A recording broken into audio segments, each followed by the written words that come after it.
ఉమ్మడి కరీంనగర్, ఆదిలాబాద్, నిజామాబాద్, మెదక్ జిల్లాల పట్టభద్రుల ఎమ్మెల్సీ ఎన్నికల్లో టెక్నికల్ గా కాంగ్రెస్ ఓటమి పాలైనప్పటికీ నైతికంగా విజయం తనదేనన్నారు పట్టభద్రుల ఎమ్మెల్సీ అభ్యర్థి నరేందర్ రెడ్డి. 28,000 ఇన్వాలిడ్ ఓట్లలో 15,000 చెల్లని ఓట్లు తనకు వచ్చినాయని తెలిపారు.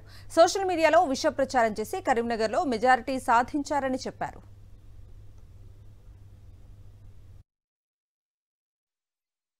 28,000లో ఒక 15,000 ఓట్లు చెల్లని ఓట్లు నాయే అనేది అక్కడ మా వాళ్ళు ఇలా చూపించినప్పుడు అర్థమవుతుంది.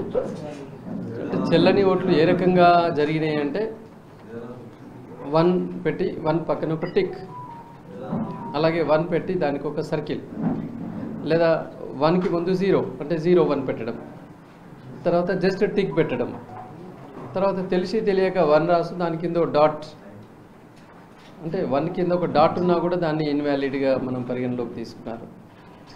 ఈ రకంగా ఇంకొకటి ఏమైంది అంటే ఆ రెండవ వరుస అన్నప్పుడు ఏమైందంటే కొద్దిమంది, దాదాపు నాకు తెలిసిన వాళ్ళు ఒక 1000 మంది పట్టభద్రులు ఏం చేశారంటే సార్కి ఒక్కడికి మాత్రమే వేయాలనుకున్నారు, ఒకరికి మాత్రమే వేశారు. కానీ ఆ 2 సీరియల్ పక్కన ఉన్న బాక్స్లో 0-2 వేశారు.